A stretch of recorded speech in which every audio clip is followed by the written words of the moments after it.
Notre rôle maintenant, c'est détecter notre lumière et en profiter au maximum. Et quand on a un plaisir ou un désir, la porte s'ouvre encore plus grand. Comprenez, c'est quoi la lumière? Lumière, amour. C'est pas important qui tu es, où tu es, comment tu es. Dieu t'aime.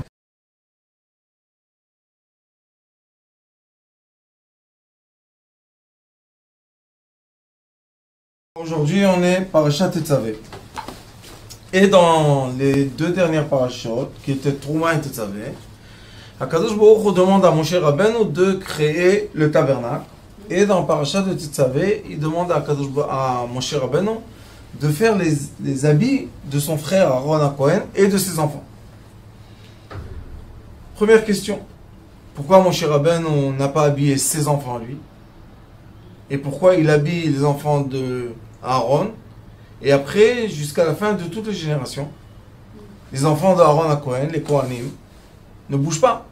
S'ils sont pieux ou pas, ils restent Kohen. Mais Moshe Rabbeinu, on n'a plus les traces. C'est une grande question.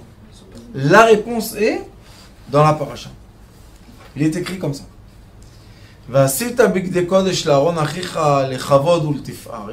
Tu vas faire des habits pieux pour ton frère qui seront de kavod, qui vont donner l'honneur à celui qui s'habille avec, celui qui les porte.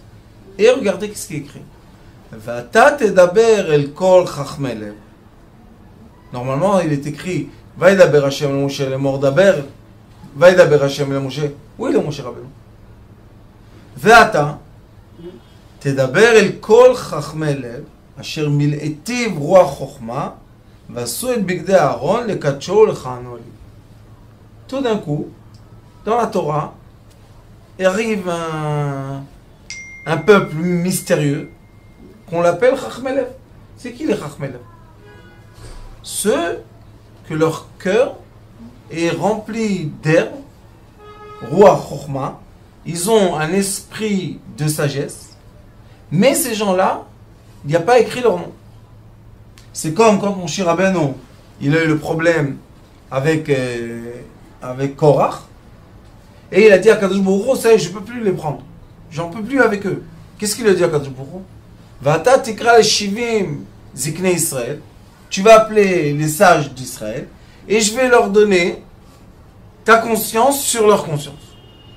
Où ils sont les noms?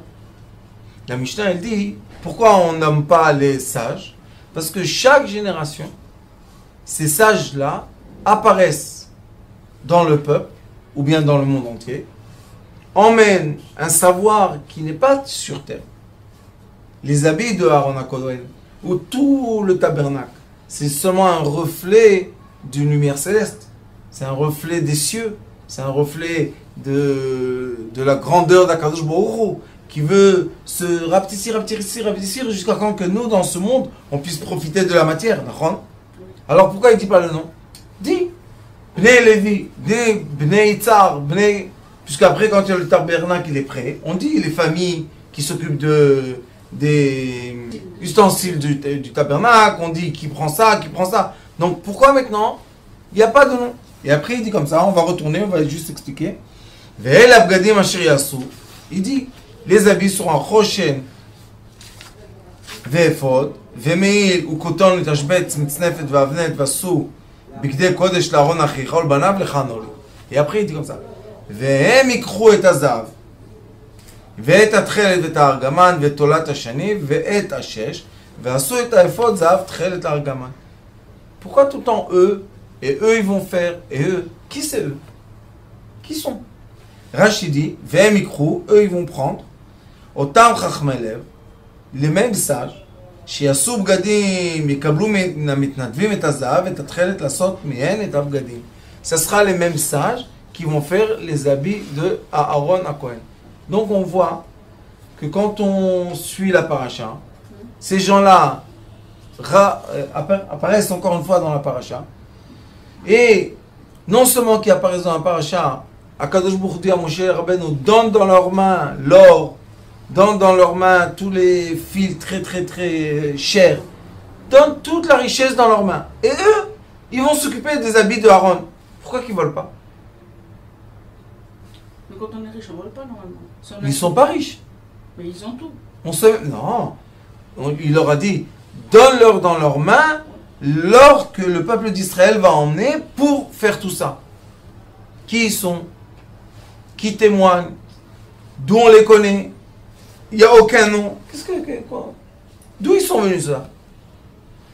Maintenant, c'est une question qui est un peu philosophique, on va dire. Mais la vérité est comme ça. Les gens, les Bnei Yosef, ils n'ont pas besoin de leur nom. Pourquoi?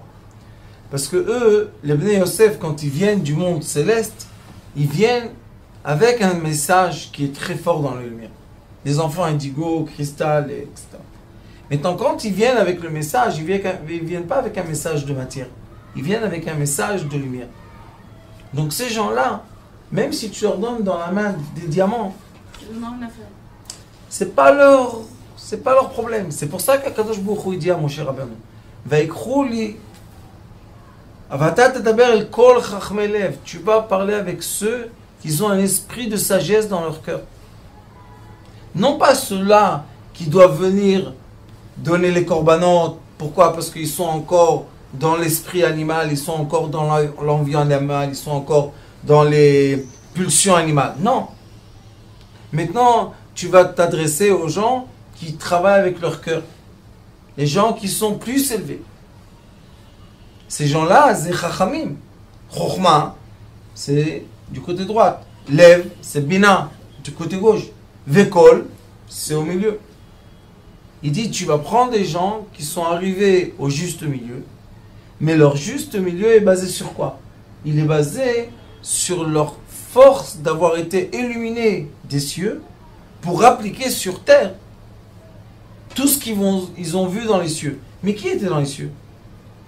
Moshe Rabbeinu il était dans les cieux. Quand il est écrit qu'il est monté. Maintenant, Trouma Tetzavé, il est dans les cieux. Donc, quand lui il était dans les cieux, Moshe Rabbeinu, qui est le sage des sages, en bas sur terre, il y avait des gens qui étaient illuminés par Moshe Rabbeinu. Le Zohar HaKadosh explique pourquoi Moshe Rabbeinu n'est pas rentré en terre d'Israël. Il méritait la terre d'Israël. Il a fait sortir le peuple d'Israël d'Égypte. 40 ans, il était le berger. Pourquoi? Ils ont supporté. Pourquoi il ne rentre pas? La réponse est que si Moshe Rabbeinu serait rentré en terre d'Israël avec le peuple d'Israël, le Mashiach serait dévoilé et c'est fini. Et c'est lui Mashiach. Maintenant, il y a le temps. Quel temps? Il doit passer tel et tel milliers d'années, que chacun de nous puisse arriver sur terre, puisse utiliser la matière d'une façon qui est bien, qui est de plaisir. Et chacun de nous qui utilise la matière à son plaisir, bon, Hachem, la matière s'élève avec nous. Donc si Moshe Rabbeinu serait venu, la matière ne serait pas élevée. Qu'est-ce qu'il a fait à Kadosh Baruch Hu? Il a retiré Moshe Rabbeinu. Horar, il l'a mis dans une montagne. Mais depuis, il est écrit dans Zohar HaKadosh que tous les sages qui avaient depuis Moshe Rabbeinu jusqu'à quand il vient Mashiach Tzidkenu, tous ces sages-là vont se multiplier. Ils seront quoi? Ils seront des étincelles de Moshe Rabbeinu. Ça veut dire que si on prend les sages de chaque génération, on les réunit tous ensemble, on a une âme qui s'appelle l'âme de Moshe Rabbeinu. C'est pour ça qu'ici il est écrit V'asita bigdei kodesh, tu vas toi, il s'est adressé à lui, V'asita bigdei kodesh le'aron achicha, tu vas faire des habits d'un prêtre, l'echvod u'l'taferet, ve'ata, et toi, tu vas parler avec tous les sages. Ve'asu et bigdei Aaron HaKodesh. Alors qu'est-ce que tu veux? Qui va faire les habits? Ve'ata asita, v'asita bigdei kodesh l'Aaron. Tu vas faire les habits de Aaron ton frère. Et après il est écrit Ve'asu et bigdei Aaron. Alors qui fait les habits à la fin? C'est Moshe Rabbeinu qui les fait? Ou c'est les sages qui les font? Les sages, non. Alors pourquoi il est écrit V'asita bigdei kodesh l'Aaron achicha? Tu vas faire les habits achicha ton frère. Et après, V'ata tedaber el kol chachmei lev, asher milativ chokhma, ve'asu et bigdei Aaron. Alors qui fait les habits? Peut-être que lui, il les dessine, il dit comment il faut être et les autres les font. Non, c'est militiv chokhma. Akadosh Baruch Hu va les remplir de sagesse pour que eux, ils vont faire les choses exactement comme ça a été décrit dans les cieux. Ça veut dire qu'on peut Je dis ça très doucement, mais on peut dire que pas seul Moshe Rabbeinu ont été dans les cieux. Parce que si la Torah s'adresse à lui à faire les habits et à eux à faire des habits, ce sont les mêmes habits. Aaron, il avait l'habit du Kohen, du prêtre. Il n'avait pas 2 fois le même habit. Donc, on peut dire que Moshe Rabbeinu et les sages secrets et les sages secrets ensemble sont Moshe Rabbeinu. La preuve est que quand Moshe Rabbeinu il a eu le problème avec Korach, Akadosh Baruch Hu lui a dit emmène autour de ta tente 60 sages et je vais leur donner ta sagesse. Et de là, on étudie une règle qui est très importante dans la sagesse divine. Dans la sagesse divine, il faut savoir que le sage qui reçoit la sagesse des cieux est un vrai sage seulement quand il est prêt à la partager et ne pas garder les secrets chez lui. Quand le sage garde les secrets chez lui et il n'est pas prêt à les partager avec les autres, ça veut dire que la sagesse qu'il a n'est pas une sagesse divine. Pourquoi elle n'est pas divine? Parce que si c'est une sagesse qui est venue de la matière, dans le monde, qu'est-ce qu'on peut faire? On utilise de l'encre, l'encre se finit. On utilise la sagesse céleste, la sagesse terrestre, elle se finit parce qu'elle est de terre. Mais celui qui a la sagesse céleste, on peut multiplier jusqu'à l'infini, elle se finira jamais. Donc c'est obligatoire, à la volonté de Dieu, c'est obligatoire qu'il plante dans chaque génération des sages qui sont connectés à la sagesse de la lumière de l'infini. Et ces sages-là veulent faire continuer la lumière dans chaque génération. Ces gens-là, ce sont les indigos. Seulement indigos. Pourquoi? Parce que d'après le trait de caractère d'un indigo, la seule chose qui l'intéresse, c'est de donner. Il est tout le temps à donner. Sauf son problème, c'est qu'il ne comprend pas qu'il doit aussi recevoir. Et si il ne comprend pas que tout ce qu'il donne, c'est ce qu'il reçoit, alors à un moment, il se vide. Et quand il se vide, il devient très désagréable. Donc nous, on a un rôle de les connecter aux sages. Aujourd'hui, j'ai parlé avec un père, je lui ai dit, écoute, ton fils est obligé d'avoir un maître. Il me dit, pourquoi moi je ne peux pas être son maître? Je lui ai dit, parce que tu n'as pas sa sagesse. Il me dit, mais je suis son père. Je lui ai dit, ne te vexe pas. Ça ne veut pas dire que toi, tu n'es pas un bon père. Tu es un père magnifique. Mais lui, il a besoin d'un maître.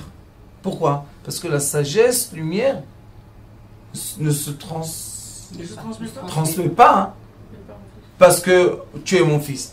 La preuve qu'on voit que Moshe Rabbeinu, ses enfants, là, on ne voit pas ses enfants, Eliezer et Gershon.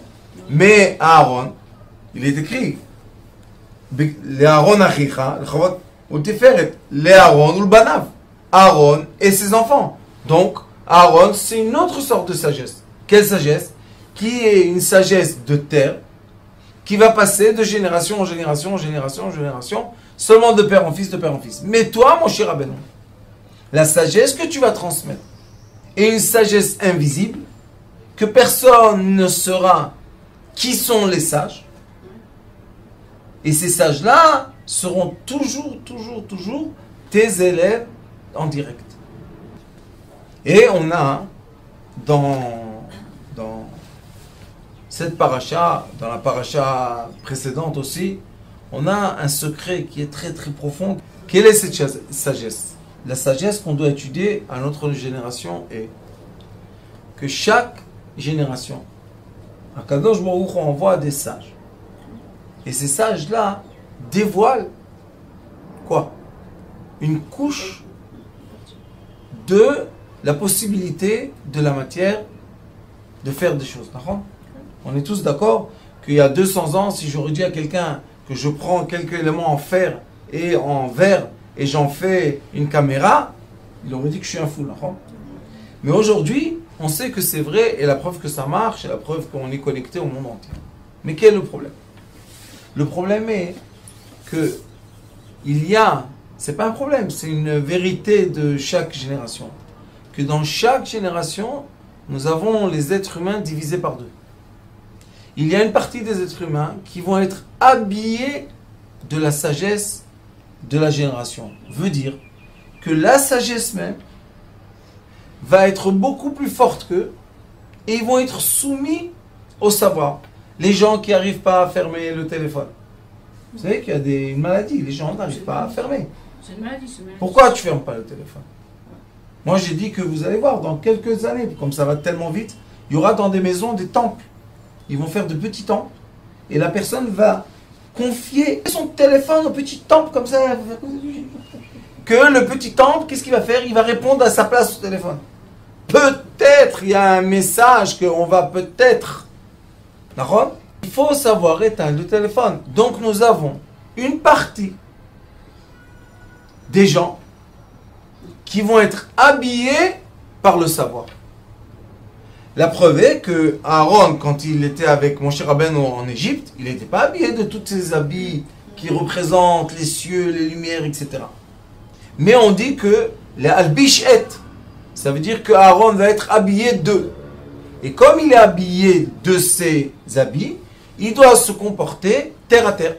Veut dire, mes enfants, mes petits-enfants, mes arrière-petits-enfants, toutes mes descendances, mes descendances, mes descendances, mes descendances. Et il y a des gens qui gardent, vous savez, en force des savoirs, et ils veulent transmettre le savoir seulement à leurs enfants, et leurs enfants à leurs enfants, et ça passe comme ça de génération. Il n'y a pas de problème. Mais il faut savoir que dans chaque génération, par chance, Baruch Hashem de la génération, Akadosh Baruch Hu envoie des sages qui viennent de la lumière. Et ces sages-là vont montrer à la génération qu'on peut être aussi au-delà de la matière. On peut être au-delà du savoir présent. On peut grimper au-delà de tout ce... Les gens courent tous, comme une avodah zara, comme l'idolâtrie. Tout le monde court vers, je sais pas moi, une certaine sagesse. Et tout le monde s'incline. Et vient un sage. Il dit, pourquoi vous inclinez à cette sagesse? C'est vous-même qui l'a créée. Alors on s'incline à quoi? Les maaseh yadechem.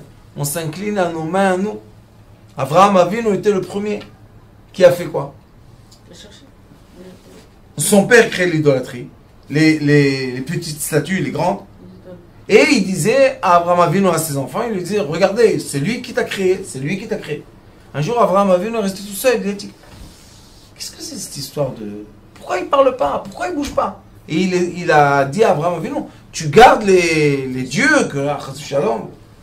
Alors Avraham Avinu, il a dit, bon, je vais leur donner à manger. Il leur a mis une assiette de fruits. Il voit, il ne bouge pas. Il a emmené de l'eau. Il ne bouge pas. Même un chat se serait approché. Et pourquoi tu ne bouges pas? Tes statues. Qu'est-ce qu'il a fait? Il a pris une hache. Il est parti vers le plus grand. Il a dit, ah, je vais le menacer. Il va bouger.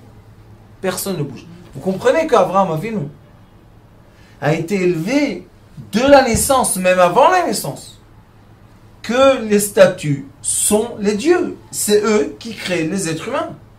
C'est la statue qui va créer les animaux. C'est la statue qui crée les arbres. Comment une statue crée un arbre qu'elle est fait elle-même d'un arbre ou qu'elle est fait elle-même d'un minéral? Et Avraham Avinu, vous devez comprendre le problème. C'est très complexe, vous savez. Quelqu'un, par exemple, utilise un certain programme dans son ordinateur. Et un jour, le programme il commence à lui dire, monsieur, il est 1h. Vous devez aller manger. Je m'éteins. Tu parles avec moi, qu'est-ce que tu veux? À 2h, monsieur, je me suis réveillé. Est-ce que vous avez mangé? Donnez-moi ce que vous avez mangé. On lui rentre ce qu'on a mangé. Il dit, oh, vous avez abusé de 300 calories. Ce soir, vous n'avez pas le droit de manger l'omelette. Au début, on rigole. Mais un jour, qu'est-ce qu'on fait? On se soumet. Avraham Avinu est né dans une génération que, sans blague, les gens étaient sûrs. Ils n'avaient aucun doute. C'était pour eux ferme que quoi? Que les arbres, les pierres sont des dieux. Vous imaginez, Abraham Avinu prend une hache. Il n'a pas cassé les petits dieux qu'on a dans l'armoire. Il a pris les grandes statues et il a caché. Tard. Et il a vu qu'il ne bouge pas. Vous imaginez pour Abraham Avinu, qu'est-ce qui s'est passé dans sa tête? Il s'est dit, mais toute ma vie j'étais faux. Qu'est-ce qu'on fait? Et c'est pour ça qu'Abraham Avinu a cherché le nouveau savoir. Moi je pense que l'histoire d'Abraham Avinu avec les statues, c'est pas une histoire d'Abraham Avinu avant. La statue, c'est ce que nous-mêmes on crée et on permet de nous diriger la vie. Par exemple, on a Waze. Les gens, les jeunes, moi je connais des gens qui ne savent pas conduire sans Waze. Ils ne savent pas conduire. Tu lui dis, tu rentres dans la voiture, Waze ne marche pas, il n'y a pas de problème. Tu conduis toi, moi je ne conduis pas. Pourquoi? Parce que Waze les guide. Nous, on a un certain âge, qu'on rigole, on dit, qu'est-ce qu'ils ont ceux-là? Ils ne savent pas conduire sans Waze. Mais eux, ils sont nés, ils ont aujourd'hui 20 ans. Ils sont nés dans une nouvelle génération. Que dans cette nouvelle génération, Waze, c'est celui qui va te prendre partout. Même nous, on se dit comment on faisait sans ça avant. Mais qu'est-ce qui s'est passé? Ça veut dire qu'on s'est soumis à la technologie, qu'on s'est même, nous-mêmes, programmé. Quelle est la différence entre la génération de Abraham Avinu? Que eux, pour eux, la technologie, c'était les statues. Et il est écrit dans le Talmud que les statues avaient une force. C'était pas des statues n'importe quoi. Elles avaient de certaines forces. Il y a un débat dans le Talmud.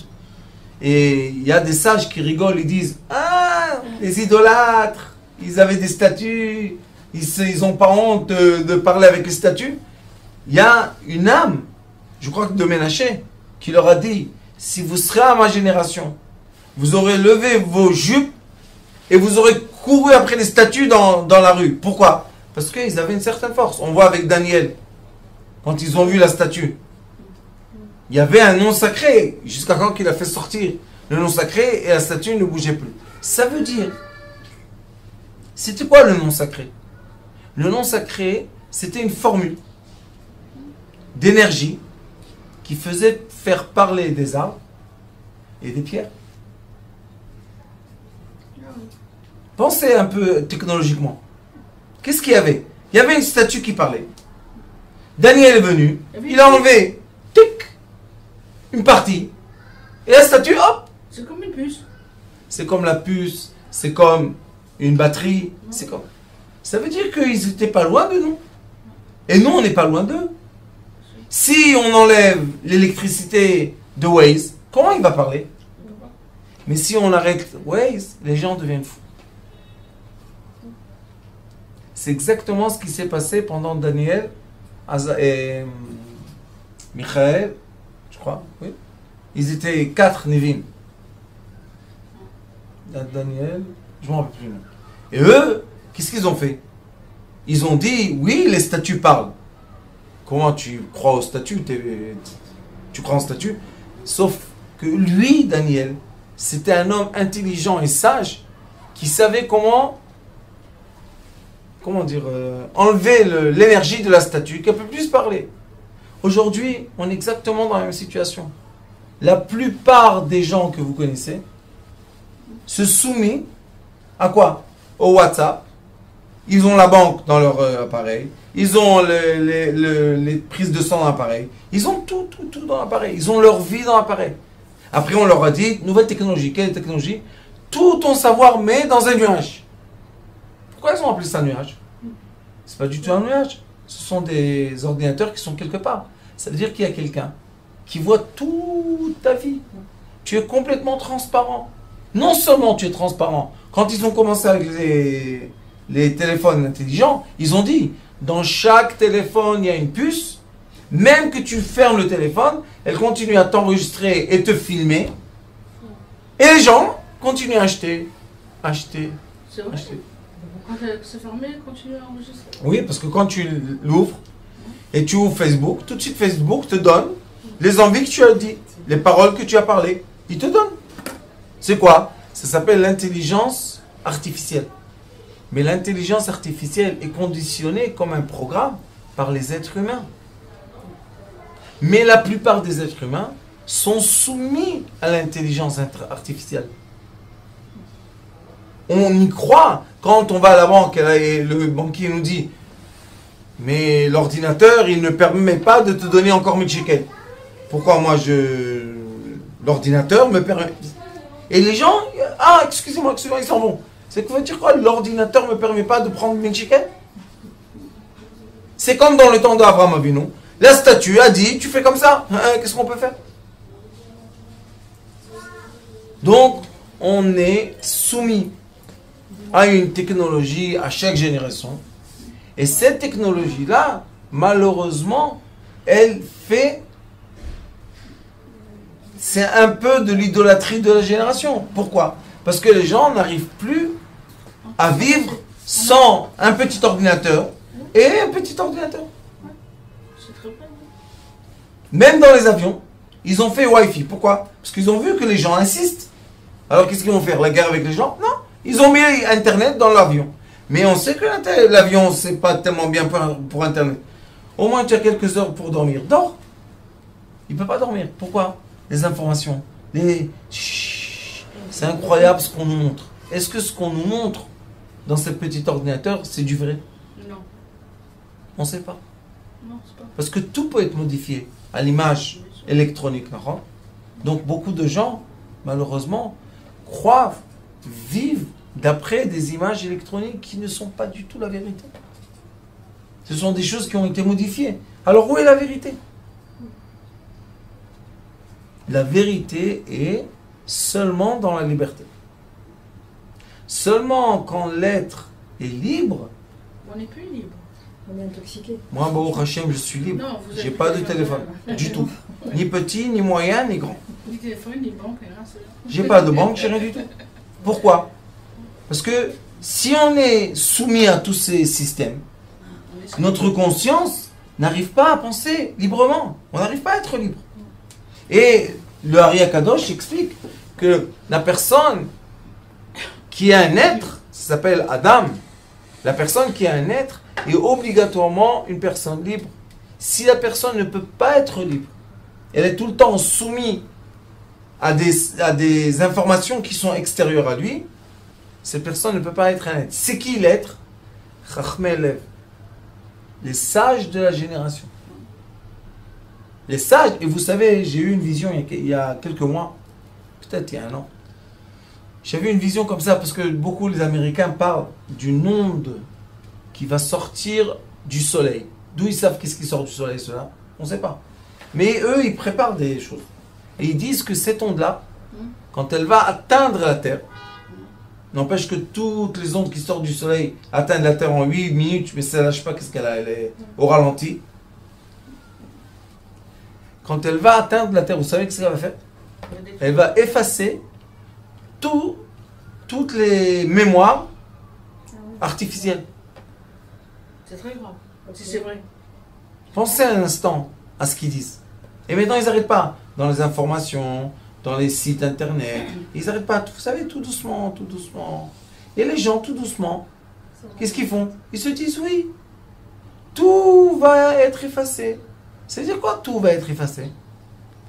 Allez à la banque si vous avez 500 000 shekels et dites à la banquière, je veux retirer l'argent pour l'emmener là-bas. Vous pouvez? On ne peut pas, en Israël, on ne peut pas retirer l'argent. Pourquoi? Tu veux retirer l'argent, tu nous dis où va l'argent. C'est quoi où va l'argent? Je veux brûler l'argent. Je fais... Non. Normalement. Mais il n'y a plus d'argent, Rabbanit. Il y a seulement des ordinateurs. Mais qu'est-ce qu'il y a dans l'ordinateur? À part de la lumière. Il n'y a rien du tout, c'est des lumières électroniques. En France, c'est des électrons. Tac, tac, tac, tac, tac. Donc, notre vérité a déjà été effacée. L'onde du soleil a déjà tout effacé, puisque on donne notre vie dans ces ordinateurs. Et ça, c'est ce qui est écrit ici. Mon cher Rabbeinu, toi, tu étais dans les cieux. Oui. Est-ce que tu as vu la lumière céleste? Oui. Cette lumière céleste a été projetée sur certaines personnes sur terre? Oui. Qui sont ces personnes?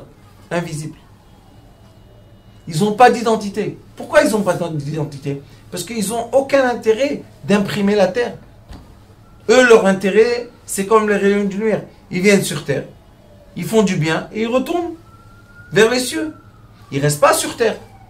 Donc, nous avons dans chaque génération des sages qui n'ont pas d'identité. Quand vous dites sage, c'est quelle catégorie de personnes en fait? Les sages, c'est les gens qui sont libres. Que rien ne les tient dans rien. Ils sont conditionnés à rien du tout. Ça, c'est la vraie liberté. Ils n'ont aucune envie. Il y en a des comme ça. Il y a des gens qui n'ont aucune envie. Alors quand j'ai eu une vision il y a quelques mois, peut-être un an, je me suis dit que oui, l'onde va venir.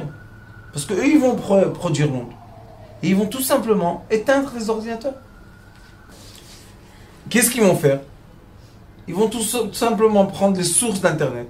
Les immeubles où là-bas il y a les sources d'Internet. Et hop, ils vont fermer l'électricité. Et qu'est-ce qui va se passer? On n'aura plus de compte en banque. On n'aura plus de coups patrouillés. On n'aura plus... Et vous avez dit que les crédits resteront, parce qu'ils les mettront de côté, non? Ils ont de l'argent à la banque. Tout ce qu'on a en plus va s'effacer. Tout ce qu'on a en moins, ils vont nous rappeler. Waouh. On peut pas faire tout en Mais même temps. pensez un peu. Vous savez les photos.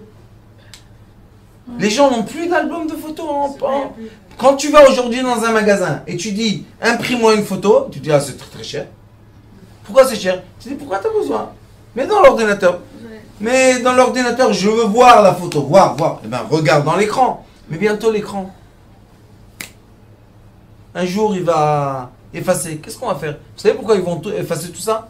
Parce qu'ils ont besoin d'effacer toute l'ancienne technologie pour emmener la nouvelle technologie.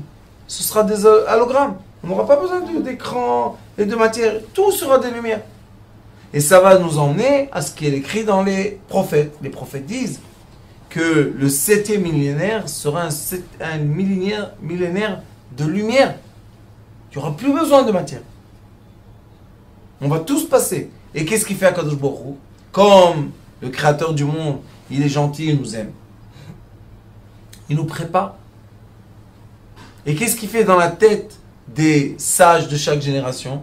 Ils augmentent la technologie. Ils augmentent la technologie. Ils vont encore plus loin. Ils vont encore plus loin, plus loin, plus loin. Jusqu'à quand que l'être humain de la terre sera prêt au message du ciel.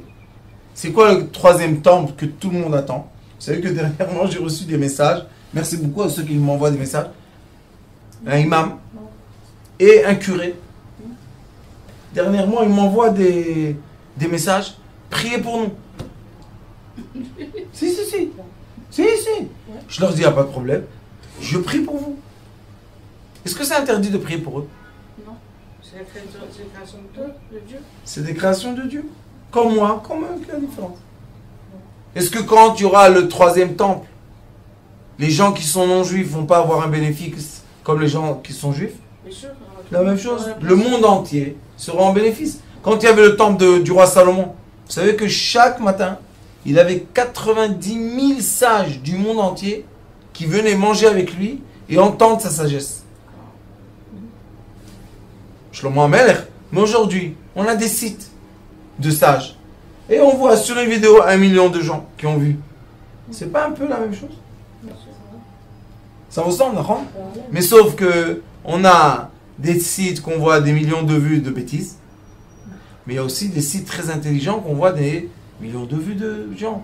Donc, nous sommes en parallèle vers la révélation, j'espère très proche, de cette beautiful lumière qui va illuminer la matière au degré de lumière de la matière. On a, pourquoi abstrait? Tu le vis. Oui, c'est quoi ton appareil là que tu as? Qu'est-ce qui te projette? Quand il te donne, non, quand il te donne des messages, qu'est-ce que tu vois? Des lumières. Quand il te dit la prise de sang, qu'est-ce que tu vois? De la lumière. Il n'y a pas un papier, il n'y a pas un... Oui. Quand maintenant il y a, vous savez, il y a plein d'applications, il te dit ton battement du cœur, ton truc. Qu'est-ce qu'il fait? Il transforme tout en lumière. Ça veut dire que l'être humain est préparé à une sagesse lumière. On est d'accord ou pas? Les hologrammes, c'est déjà quelque chose qu'ils utilisent dans le cinéma, ils utilisent Walt Disney, Euro Disney. Il y a des choses qu'on montre, des grands festivals, des grandes choses, on utilise l'hologramme. On m'a dit que Tony Robbins, c'est un grand homme qui fait du coaching. On m'a dit que lui, il remplit 30 000 personnes. Et comme ils le veulent dans beaucoup d'endroits dans le monde, qu'est-ce qu'il a fait maintenant? Il y a des caméras qui le photographient en un endroit, en 3D, et il est projeté dans d'autres endroits, en hologramme, et on ne sait pas qui est le vrai. Qui est le vrai monsieur qui parle? Parce qu'on voit la même chose. Donc qui? C'est pas incroyable, Ravani. C'est tout simplement nous préparer à quoi? Que le jour qu'on verra la lumière du troisième temple descendre du ciel comme une hologramme, on ne va pas être étonné. On va être prêt à ça. Mais qui va emmener cette lumière? Les sages qui sont au degré de la lumière. Et non pas les sages qui sont enveloppés de lumière. Et c'est pour ça qu'on dit El Kol Chachmei Lev.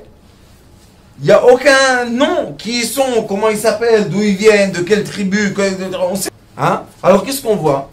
On voit qu'il y a les sages qui sont invisibles. Pourquoi ils sont invisibles? Parce que dans chaque génération, ils emmènent la technologie future de la génération. Et c'est pour ça qu'on ne peut pas leur donner de nom. Parce que si on les nomme d'un nom, ils vont être concrétisés. S'ils vont être concrétisés, c'est plus les sages de la lumière. Et eux-mêmes, ils ne veulent pas leur nom. C'est pas qu'ils sont inconnus. Non, ils veulent rester inconnus. Ils veulent transmettre de la lumière sans être... Sans se dévoiler. Non, ils se dévoilent, mais sans que la lumière m'appartienne à moi. La lumière appartient à vous. Parce que nous, les sages, hein, pas moi, disent, on est illuminés déjà. Une des plus belles conclusions qu'on a quand on étudie vraiment profondément la sagesse, on arrive, vous savez, c'est comme une montagne, on grimpe. Au sommet de la montagne, il y a 1 centimètre. Et on se pose la question, qu'est-ce qui se passe au sommet de la montagne? La plupart des gens deviennent indifférents des autres. Ils ont la haine vers les gens simples. Ils ne les aiment pas. Pourquoi? Parce qu'ils ne sont pas intelligents pour eux. Parce qu'ils sont simples. Mais de l'autre côté, il y a Moshe Rabbeinu. Moshe Rabbeinu, qu'est-ce qu'il faisait? Il s'inclinait vers la terre toujours. Il est monté dans les cieux. Il est arrivé le plus haut possible qu'un homme est arrivé. Et qu'est-ce qu'il a fait? Chaque fois, va épaule Moshe Alpanav. Chaque fois, il s'inclinait, il s'étalait sur la terre. Qu'est-ce qu'il voulait dire? Le but de la sagesse, le but du savoir, c'est illuminer la matière. C'est dévoiler dans la matière la lumière. Et ça, c'est l'essentiel, Baruch Hashem, de la sagesse qu'on a reçue de mon Rav, qui n'était pas connu.